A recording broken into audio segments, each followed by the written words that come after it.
অবস্থা দৃষ্টে মনে হচ্ছে শেখ হাসিনা এবং তার সাঙ্গপাঙ্গদের হাতে তাদের প্রেসিডেন্ট ডোনাল্ড ট্রাম্প একটা অস্ত্র তুলে দিয়েছেন। হ্যাঁ, ডোনাল্ড ট্রাম্পকে তারা এখন প্রেসিডেন্ট মানেন বলেই মনে হয়। তাদের একজন প্রধানমন্ত্রী আছে, নরেন্দ্র মোদী, একটা প্রেসিডেন্টও তারা সাম্প্রতিক সময়ে পেয়েছেন এবং এই প্রধানমন্ত্রী এবং প্রেসিডেন্ট মিলে ডক্টর ইউনূসের সরকারকে ঝেঁটিয়ে বিদায় করবেন বা ভবিষ্যতের সরকারকে ঝেঁটিয়ে বিদায় করে তারা দেশে ক্ষমতা দখল করবেন, এসব খোয়াব টোয়াব দেখছেন। যাই হোক, ডোনাল্ড ট্রাম্প বাংলাদেশে গণতন্ত্র শক্তিশালীকরণের নামে একটা ফান্ড নিয়ে কিছু মন্তব্য করেছেন, সেটা নিয়ে মনে হচ্ছে তাদের বিরাট ঈদ ঈদ লাগছে। আমি দেখছি অনেকেই ফেসবুকে লিখছে, তাকে ট্যাগ করছে, তাকে প্রশ্ন করছে। $29 মিলিয়ন, যেটা টাকার অঙ্কে 350 কোটি টাকার মতো, সেটার কে কত পেলো। ইভেন আমি আমার মন্তব্যেও দেখছি আমি কিছু পেয়েছি কিনা, পেলে কত পেয়েছি, কেউ খুব কনফিডেন্টলি বলছেন পেয়েছি, কত পেয়েছি, ইত্যাদি ইত্যাদি। একটা জিনিস আমরা আগে এই অ্যানালিসিসটা ঢোকার আগে একটা প্রশ্ন যদি আমরা করে রাখি, আচ্ছা, আমেরিকা যদি টাকা খরচ করে শেখ হাসিনা সরকারকে পতনের জন্য সাহায্য করে থাকে, যে মুভমেন্ট আছে সেটাকে এনার্জাইজ করতে চায়, কার আপত্তি ছিল শেখ হাসিনা এবং তার হালুয়া রুটি খাওয়া লোকদের বাইরে? কারো কোনো আপত্তি ছিল না। কারণ আমেরিকা যখন নানান পদক্ষেপ নিচ্ছিল 2022-এর শেষ থেকে, র্যাবের পরে স্যাংশন, এরপর ভিসা পলিসি ঘোষণা সহ নানান রকম চাপ তারা তৈরি করছিল বিভিন্ন সময়ে, বিভিন্ন পর্যায়ে, প্রত্যেকে দ্ব্যর্থহীনভাবে সমর্থন করেছে শেখ হাসিনার হালুয়া রুটি খাওয়া লোকজন ছাড়া। তো সুতরাং এটা বলে তারা কি অর্জন করছে আমি আসলে জানি না। যাই হোক, তারপরও ট্রাম্পের এই উক্তিটা নিয়ে একটু কথা বলা দরকার। আসলে ঘটনা যেটা হয়েছে সেটা হলো, আমরা জানি যে ট্রাম্প একটা নতুন এক্সিকিউটিভ অর্ডার দিয়ে একটা প্রতিষ্ঠান তৈরি করেছেন, DOGE, ডোজ। এই প্রতিষ্ঠানের সিইও জনাব এলন মাস্ককে নিয়োগ করেছেন। সিইও না, ঠিক ইনফ্যাক্ট ডিরেক্টর, উনি দায়িত্ব নিয়েছেন। তো DOGE তাদের একটা ভেরিফাইড এক্স হ্যান্ডেলে জানিয়েছিল বাংলাদেশের রাজনৈতিক পরিস্থিতি শক্তিশালী করার লক্ষ্যে নেওয়া strengthening political landscape in Bangladesh নামে $2,90,00,000 অর্থায়ন বাতিল করেছে। মানে মাস্ককে দায়িত্ব দেওয়া হয়েছে আমেরিকার ফেডারেল গভর্নমেন্টের যে এক্সপেন্স আছে সেটা হ্রাস টানা। মানে তারা একটা আলাপ করে তো ভোটে নির্বাচিত হয়েছে, তাদের যে টার্গেট ভোটার্স আছেন তাদেরকে তারা বলেছেন যে আমেরিকা সারা পৃথিবীতে এমন অনেক কিছু করে যেগুলো তার করার দরকার নেই, এগুলো করতে গিয়ে জনগণের ট্যাক্সের টাকা নষ্ট হয়, ওই টাকাটা আমরা বাঁচাবো। ফলে ডোজ যেটা করছে, আমাদের মনে আছে নিশ্চয়ই, USAIDর ফান্ডিং পুরো বন্ধ করে দিয়েছিল। এখনও আসলে সারা পৃথিবীতে বিভিন্ন জায়গায় USAIDর যে ফান্ডিং আছে সেটা নিয়ে খুবই নানান রকম ক্রাইসিস হয়েছে। বাংলাদেশে অন্তত 10,000 মানুষ চাকরি হারিয়েছে যারা বিভিন্ন USAID ফান্ডেড বিভিন্ন প্রজেক্টে অন্যান্য NGOর হয়ে কাজ করতেন। তো তারা দেখাচ্ছেন যে তারা প্রচুর খরচ বাঁচাচ্ছেন এবং তোমার ট্যাক্সের টাকা তোমার কাছে রাখছি, তোমার জীবন আমি অনেক সমৃদ্ধ করে তুলব। এটা হচ্ছে তার তার যে ক্যাম্পেইন ছিল সেটার এক ধরনের, তারা এটাকে মিট করছে, তারা তাদের ক্যাম্পেইনের যে ছিল, প্রতিশ্রুতি ছিল। ডোনাল্ড ট্রাম্প এরপর এই বিষয় নিয়ে কথা বলেছেন। তিনি বলেন, বাংলাদেশের সার্বিক রাজনীতি শক্তিশালী করতে $29 মিলিয়ন এমন এক সংস্থার কাছে গেছে যে সংস্থার নাম কেউ শোনেননি। তিনি বলেন, ছোট একটি সংস্থা এখান থেকে $10,000, সেখান থেকে $10,000 পায়, সেখানে যুক্তরাষ্ট্র সরকারের কাছ থেকে পেয়েছে $29 মিলিয়ন, যেটা খুব ভয়ঙ্কর সেটা বলছেন। সেই সংস্থায় মাত্র 2 জন কাজ করেন উল্লেখ করে ট্রাম্প বলেন, আমি মনে করি তারা 2 কর্মী দারুণ খুশি, তারা খুব ধনী, শিগগির ভালো বিজনেস সাময়িকীতে তারা স্থান পাবে বড় প্রতারণার জন্য। তার মানে যে 2 জন গেছে তারা টাকাটা তারাই খেয়ে ফেলেছেন। ট্রাম্পের আসলে বক্তব্যটা এই ধরনের। এছাড়া তিনি ভারত সম্পর্কে বলেছেন, $21 মিলিয়ন দেওয়া হচ্ছে আমার বন্ধু প্রধানমন্ত্রী নরেন্দ্র মোদীর ভারতকে ভোটার উপস্থিতি বৃদ্ধির জন্য। উনি ফান করে বলছেন, আমাদের কি হবে, আমরাও তো চাই ভোটার উপস্থিতি বাড়ুক, মানে আমরা তো টাকা পাচ্ছি না, ভারতকে কেন দেব। স্টুপিডের মতো কথা, একটা ডেমাগগ যেভাবে কথা বলেন উনি তাই বলছেন। এছাড়া নেপাল টাকা পেয়েছে $29 মিলিয়ন 2টি প্রকল্পের জন্য, এরকম সার্বিয়া, মলদোভা সহ কয়েকটা দেশের কথা বলছেন। তার মানে আসলে তারা যেটা বলছেন, দেখাতে চাইছেন যে বাংলাদেশে ডেমোক্রেসি স্ট্রেংথেনিংয়ের জন্য যে টাকা দেওয়া হতো সেটা তারা দিচ্ছেন না, এবং আরও বেশি তাচ্ছিল্য, 2টি মানুষ কাজ করে এরকম প্রতিষ্ঠান, কেউ নাম জানে না। আচ্ছা, আমরা প্রথম ডেমোক্রেসির আলোচনায় পরে আসি। প্রথম যে কথাটা দরকার সেটা হচ্ছে, আমরা কি এই যে 2 জন সদস্য এসব কতটুকু রিলাই করব।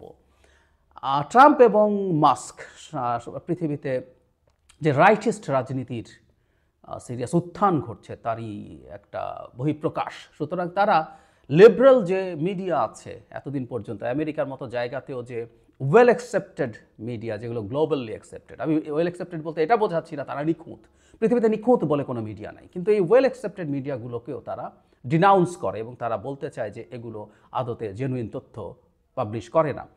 বিখ্যাত গত টার্মে ডোনাল্ড ট্রাম্প সবার সামনে একটা সাংবাদিক সম্মেলনে সিএনএনকে ফেক নিউজ বলে সবার সামনে অপদস্থ করতে চেয়েছেন। নট অনলি দ্যাট, আমি কয়েকদিন আগে এলন মাস্কের একটা টুইট দেখলাম, সেখানে তিনি রয়টারের বিরুদ্ধেও তারা প্রচুর কঠোর হচ্ছেন এবং রয়টার্সকেও তারা ডিসইনফরমেশন এবং মিথ্যা তথ্যের জন্য অ্যাকিউজ করছেন। এলন মাস্ক এটাকে সেকেন্ড বলছেন, next to AP, associated press. মজার ব্যাপার, উনি অ্যাসোসিয়েটেড প্রেসকে, এপিকে অ্যাসোসিয়েটেড প্রোপাগ্যান্ডা বলছেন এপির এলাবোরেশন করতে গিয়ে। আমরা বুঝতে পারি যে তারা আদতে তাদের মতো তথ্য ফ্লাডেড করতে চান, সেই কারণে তাদের নতুন নতুন মিডিয়া তারা তৈরি করবেনও। অলরেডি একটা মিডিয়া তাদের হয়ে কথা বলেন বলে তারা ফক্স নিউজের কথা বলছে, সেটাকে রিলাই করছেন। সুতরাং মিথ্যাচারের ওপরে তাদের আসলে সব কিছু নির্ভরশীল।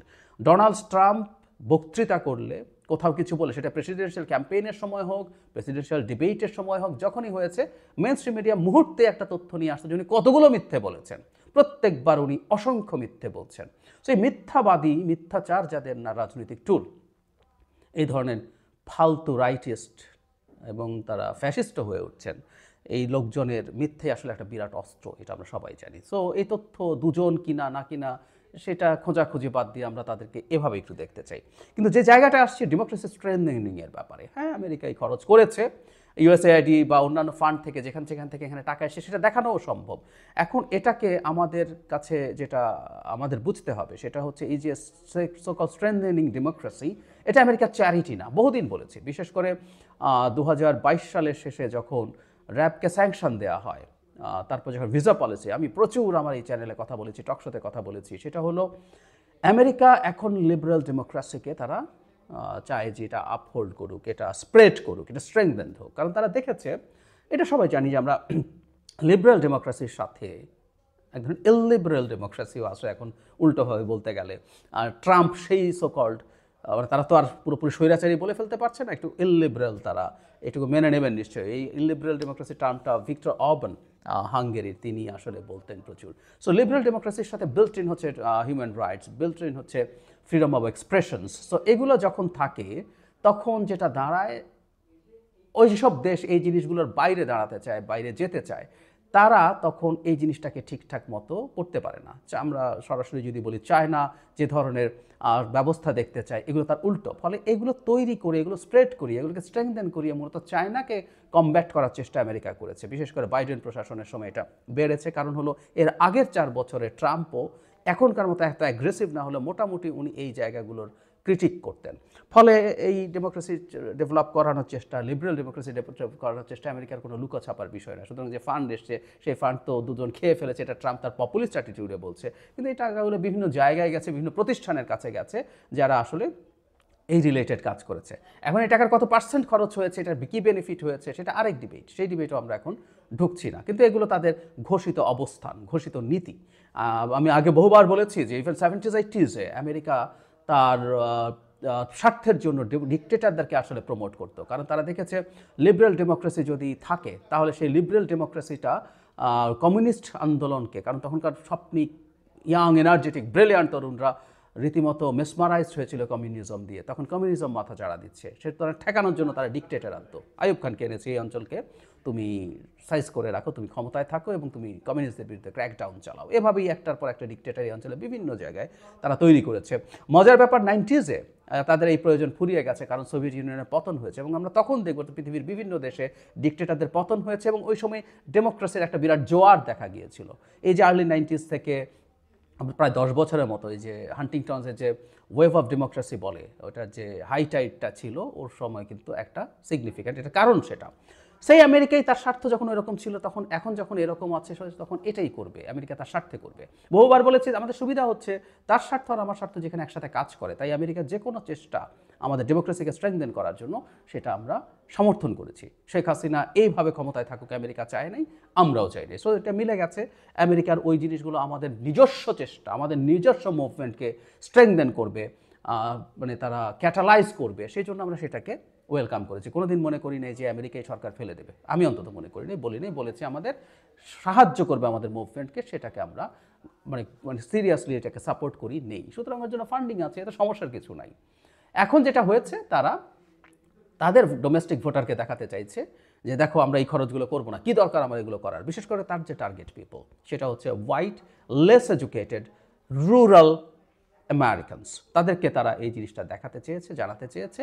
এবং এসব যত এভাবে দেখাতে পারবে, দেখো দুইজন মাত্র মানুষ আছে ওখানে গিয়ে টাকা গিয়ে ওরা খেয়ে ফেলেছে, বা ওদের স্ট্যান্ডার্ডেও, সাধারণ মানুষের স্ট্যান্ডার্ডেও প্রায় $3 মিলিয়ন, 30 মিলিয়ন ডলার খুব ছোট অঙ্ক না, তারা সেটা দেখিয়ে বিরাট বাহবা পেতে পারে। দেখো এভাবে এভাবে আমি তোমার খরচ কমাচ্ছি, আগের যে সরকার ছিল সে এটা খরচ করতো, আমরা সেটা কমিয়ে তোমাকে ভালো রাখবো। এবং আমি মনে করি ভবিষ্যতে এই রিপাবলিকানদের রাজনীতি কিন্তু এই পথে যাবে। এটা কিন্তু আবার বলছে ট্রাম্পের কথা, এরা রিপাবলিকানরা কিন্তু এভাবে ভেবেছে নট নেসেসারিলি। IRI বলে যে প্রতিষ্ঠানের কথা ইউএসএআইডি প্রসঙ্গে বলা হয়েছে আমেরিকাতেই, সেখানে কিন্তু বাংলাদেশে তারা কিভাবে শেখ হাসিনার বিরুদ্ধে কাজ করেছে সেটা বলেছে। এটা তো রিপাবলিকানদের অর্গানাইজেশন।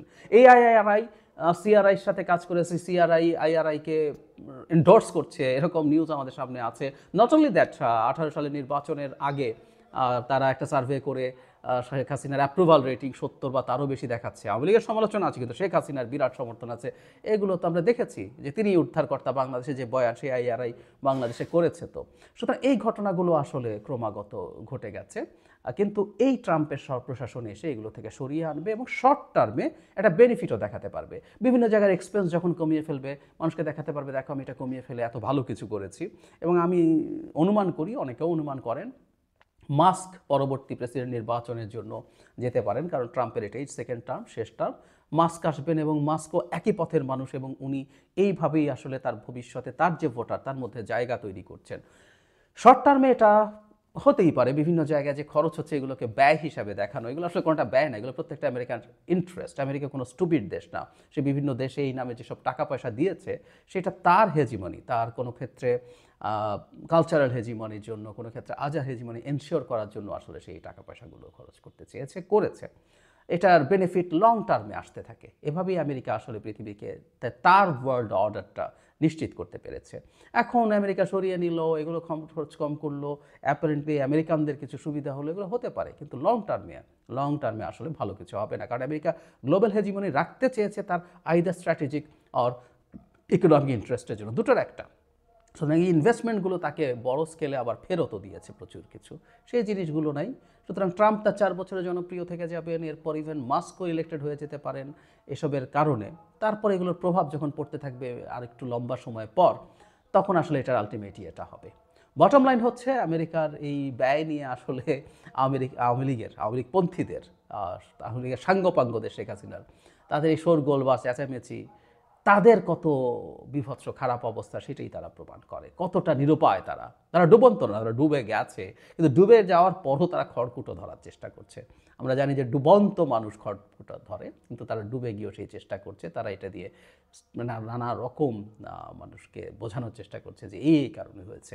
শুরুতে যেটা বলেছিলাম সেটা দিয়ে শেষ করি, আমেরিকা যদি টাকা পয়সা খরচ করে নিজেও শেখ হাসিনাকে ফেলে দিত কোনো না কোনো ফর্মে, এই দেশের মানুষ সেটার পক্ষে থাকতো, কোনো রকম যদি কিন্তু ছাড়া।